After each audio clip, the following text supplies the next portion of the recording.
Hello, and welcome back to A Better World. This is your host, Mitchell J. Rabin, and we're very glad you're joining us today. Today we're going to have another very interesting show. We have with us the author of this book, Pedagogy of the Earth, Dr. Rashmi Mayur, who is an environmental scientists of the world, a consultant to the UN and to over 15 different countries worldwide.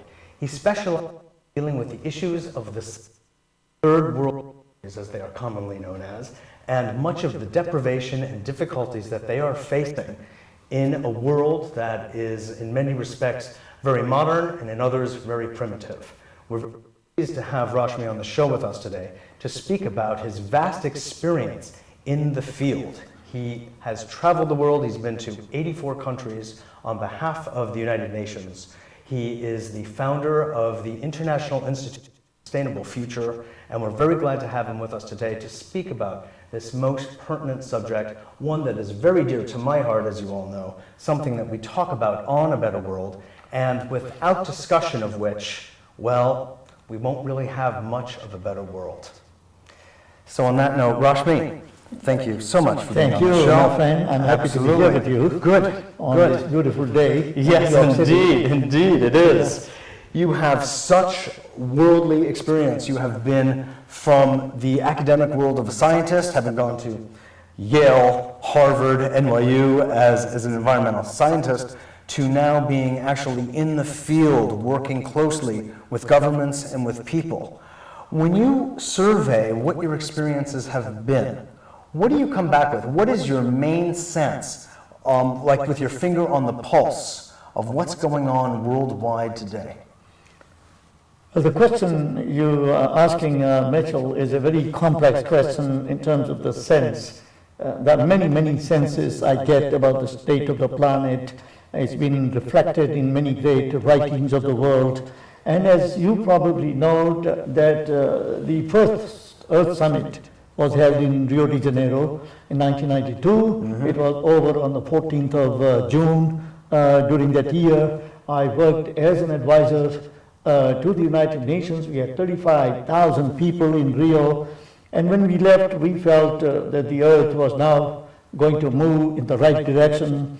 And we'll have this good Earth. Better Earth comes later, but first we need a good Earth for the humanity for a long time to come. There was a sense of power that got generated from this great gathering. At least in me. I thought that I'm going to change the whole world. I mean, I went crazy on that day. I know that you're trying. And God bless you. 10 years have passed, and now we are going to have at the end of August to September, we're going to have another Earth Summit doing the evaluation of what happened during the last 10 years. And then we are... That is for Johannesburg. Johannesburg. And then we want to see that within the next 10 years, that is by 2012, we hope, at least if not the better, this Earth will move towards being a good Earth for all human beings. So what is your sense from between Rio and now? Whether it's become a good Earth, has it become a better Earth, or has it become what you would call a more deteriorated Earth? Well, if you ask me about the state of the planet from 92 to today, on all the major parameters, whether you talk of the forests, the population, air, water, mountains. This is the year of the mountains, in case you do not know. Yes, I do. So we have to protect all the mountains, oceans, children, poverty, hunger, diseases, on all counts, on all the parameters. The Earth is worse now than it was before. So I call this I would call it the Earth Summit -10.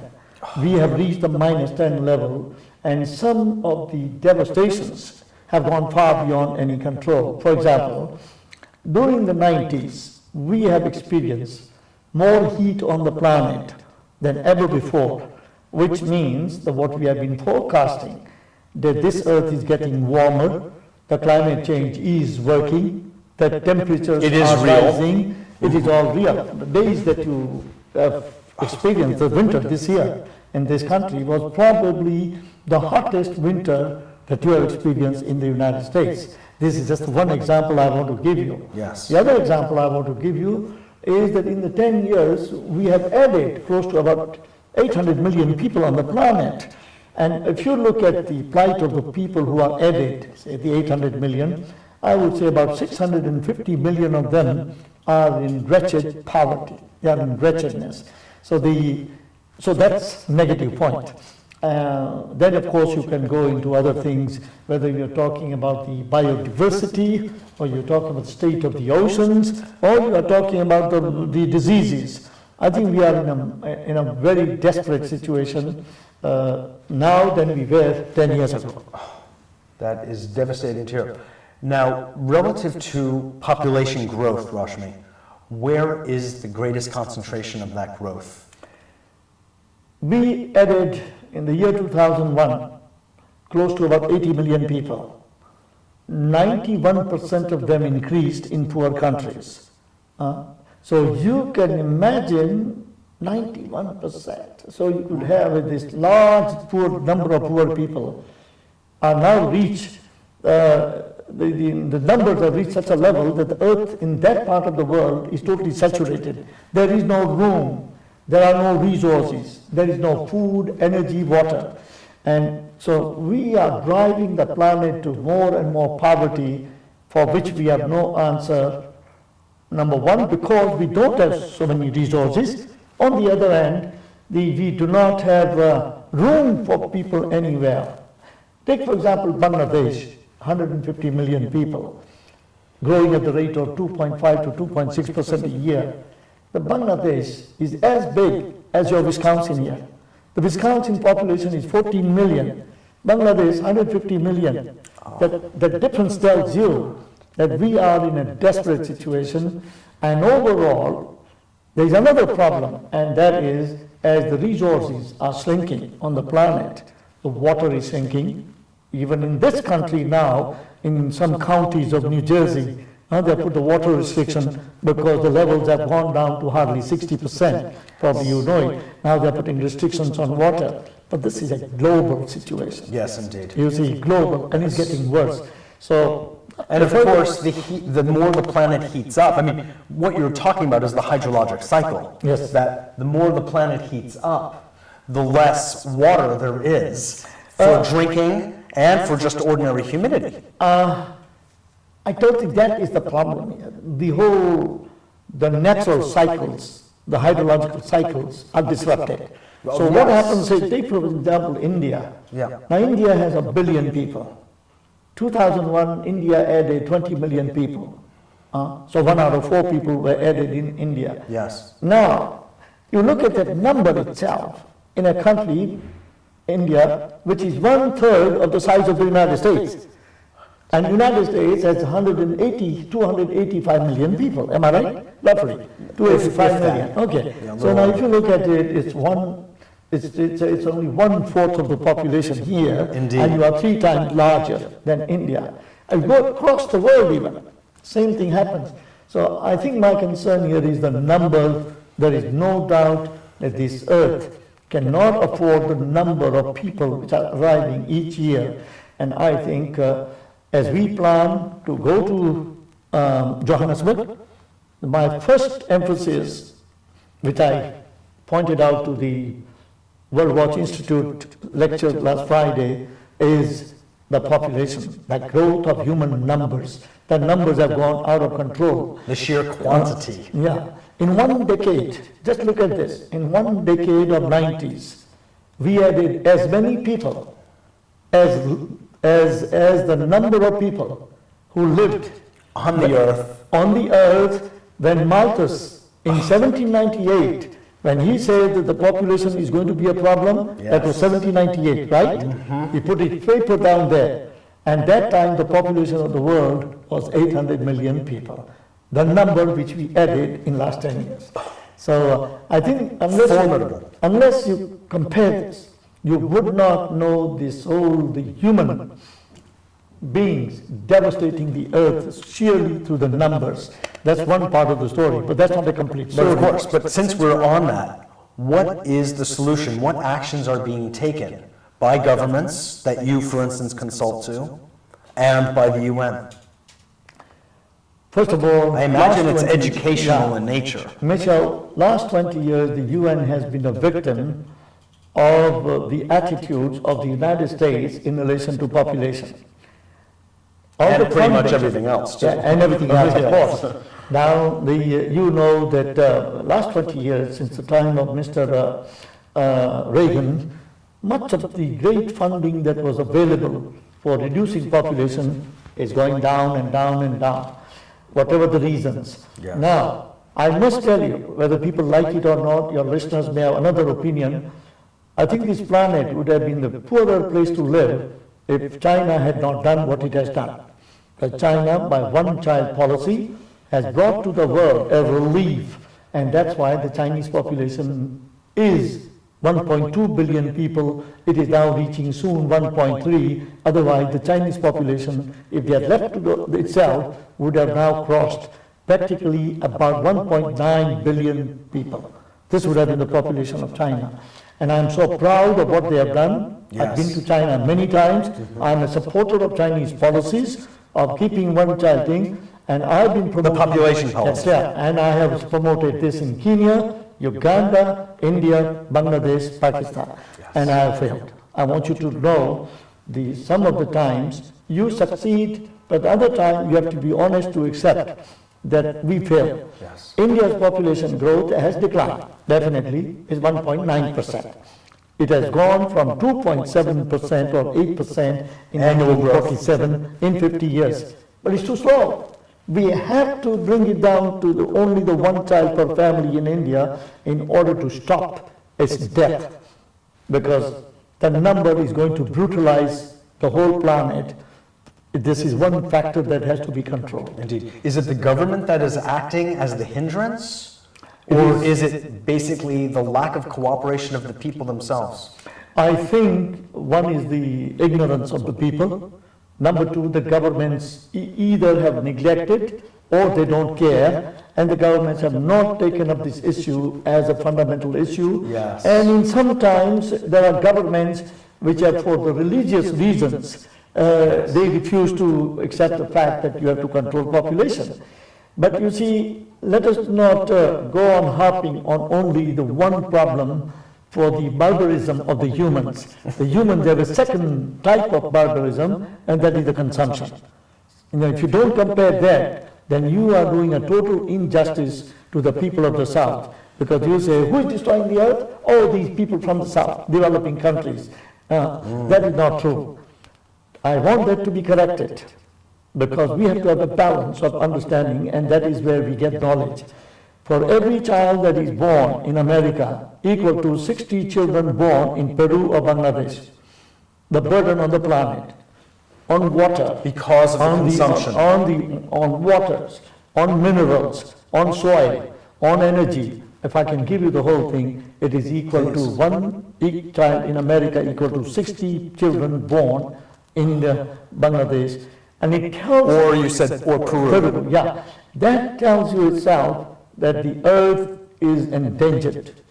The earth has become besieged by human beings, because as you add more and more prosperity, the people want to consume more and more and more. It is so endless. Concentrated prosperity. Concentrated. It's not spread out. It's in very specific places, obviously. And specific places which are pretty well known.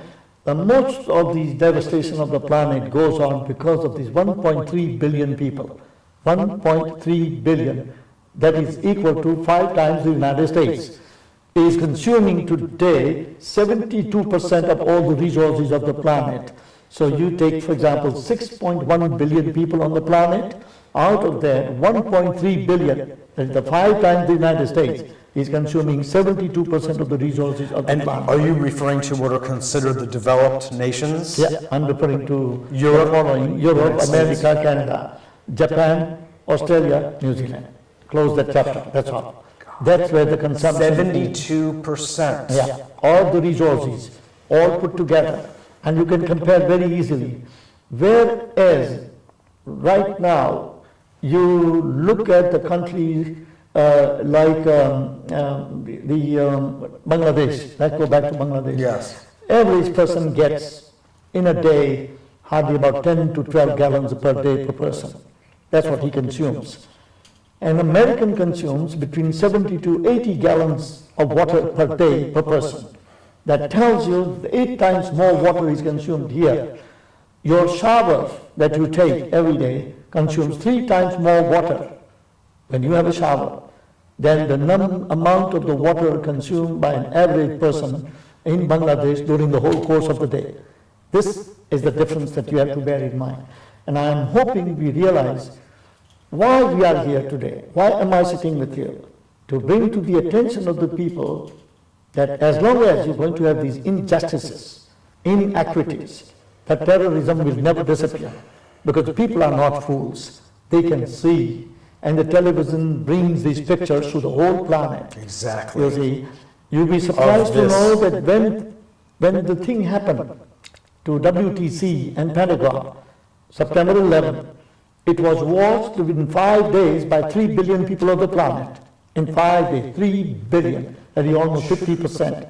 So you can tell you that when you are having your refrigerators and 6 television sets in your house, and all these living like this with the 10 rooms, I think the people are not fools. They ask themselves, why am I rotting in this favela on the top of the Rio's hills are all covered with the favelas, rotting in the gutters. There is nobody to pick up the garbage there. Well, how long do I have to live like this? While the others live like kings. Yeah. So in comparison. This is where the real crisis of the planet is, that we have created a world which is totally unfair. It is unjust. And it is based on massive arms and armaments and armaments and armaments.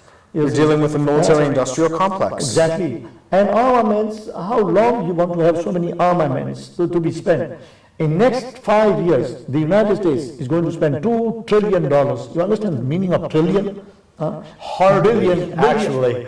Billion is 9 zeros, trillion is 12 zeros. 5 years. Which country? The country which is the most secure country on the planet. How can we afford?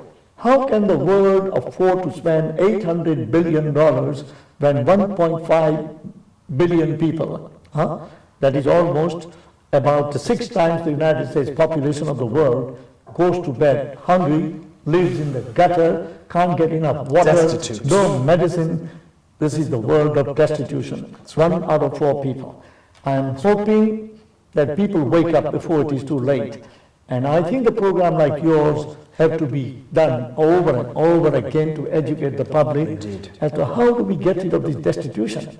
How do we eliminate all the nuclear bombs and arms and armaments and the soldiers? And there's a momentum to the injustice. Exactly. You know, it keeps going. It is getting worse. It's getting worse, exactly. And that's why I am... You have that Global Economic Forum down here at the Waldorf just a few weeks ago. It's a perversion of the planet. Yes. And what you need, I am looking for, is one day let there be the rule of law implemented by the United Nations. Yes. Let the UN be the governing agency of the future.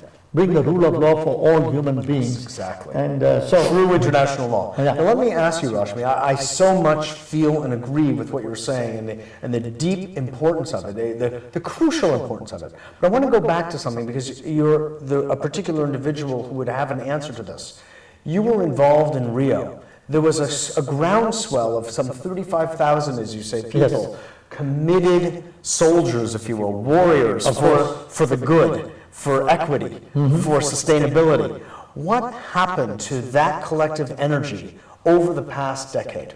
I think, first of all, I want you to know I don't have answer to most of the questions in the world. I'm very disappointed. Please be disappointed, but I can't go on telling the lies. Of course. Your opinion. Yeah, my opinion is that somewhere along the line, the complexities of problems took over the events, and the leadership of the planet is totally distorted, outdated. There is no global leadership. They are all puny people who are running this world, and they get to power through manipulation and lies and corruptions and so on. Otherwise, as per Enron, for instance, is a Enron perfect example. The Enron is not an example. The whole society is like that. Yes, it's exactly. all corrupt, manipulated. Every politician in every country is doing the same thing. Yes. So in that, I have only 4 suggestions to make before we close it, and probably we'll do it some other time. Indeed we will. See, the reason I wrote this book and that you have in your hand, Let's show and it which to I the want you to audience know again. that this book will be available, and I'm hoping that those who care to read this book, which gives a preliminary analysis, it's not the final analysis. Indeed. My second book, which is coming out in July, will give you the final analysis and some suggestions. What are the 5 things I believe? I believe the first task confronting the humanity is to have a global rule of law. We must get rid of all the weapons and armies and expenditures for security. We need a security for all, not just for the few. The war is not the answer. Number 2, I think we need a global movement towards the equity. People should have equity in terms of the resources of the planet. Indeed. There is no way you could drop any kind of a terrorism and violence until you bring equity and the justice for all the people. Number 3, As they say, if you want peace, bring justice. Number 3, I believe that the education is a crucial thing on the planet. When people don't know, they don't know. That is, they are in darkness. Today, when the people know that all the destruction of water is going to dry up the earth, we have to really see that we are careful. How to be careful is what we have to teach. Education. Today, About conservation, exactly, etc. And 1 billion people are illiterate, and if you look at the planet go around, the way people live, they are about the 80% of people are illiterate the way they live. Yes. They don't know one important principle, and that is the principle of conservation. We must conserve everything because this earth is finite. Just not think that tomorrow, that today is the only day. Think that is future, and we have to work towards future. And the last, the 2 more points which I want to bring up, Yes. and people like it or not, is these 2 points, and that is, it's about time that we give importance to children. That children today, you imagine the poor countries in the south. 1 out of 2 people is a child below the age 25. The children are becoming lost in poor countries because they are very poor. Children are lost in the Western world because they are totally neglected from love, care, family. Nurturance. Nurture. They're all disappearing.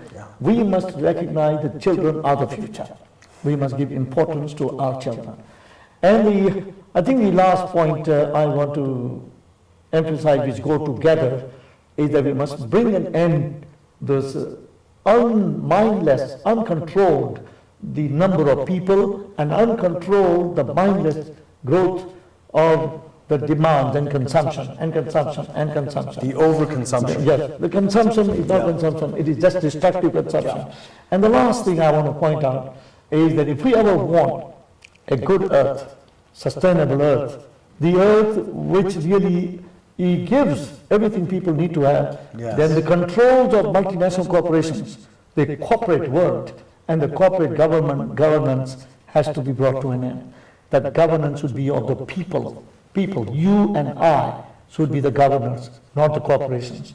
The corporation's interest is profit and a profit and profit and a greed. At any expense. Yes. I think, don't go on blaming Enron. Enron is only fool enough to be caught. Right. Others are doing everything. It's just it's a symptom of a sick society. It's a That's sick all. society. Yeah. We want society which is truly the creative society. Yes. We as creatures must know that we have been given a special opportunity to be humans here on this planet of all other species. So finally, I would say that we must learn to respect life. We have lost all the respect for life. We are interested in ourselves. The day we have respect for life, I tell you that tomorrow will come to us like a new morning. And in that new morning, I think one day the children will be dancing and they will be saying that thank God that we have a future to come. And we'll have a future not only for us, but our children and their children and their children. Because future in the end is what counts. All other things are nothing but the waste. Because the past is nothing but the dead. So I want to thank you for inviting me. For me, it was a great pleasure to share my concerns. As I go to Johannesburg, I and maybe 60,000 more, we may fail again, we may succeed. But I have a hope that we fail or not fail, our test is in one thing, that we must try. And I want to thank you. Absolutely. Rashmi, I want to thank you for your commitment and your drive, your ambition on the side of the good, to bring balance, to bring equity, to bring caring to a world that is truly desperate for it. We all try. Indeed. But this is a kind of work and a level of work that we just don't have enough of. So please accept my thanks for the work you are doing. Thank you. I appreciate it.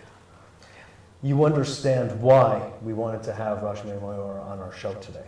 It is this kind of subject that we do not get enough exposure to, but so desperately need. It's as though we live in a little bubble and we don't see beyond our own shores. We don't understand the effects that each one of our actions has on the world at large. And indeed, they do.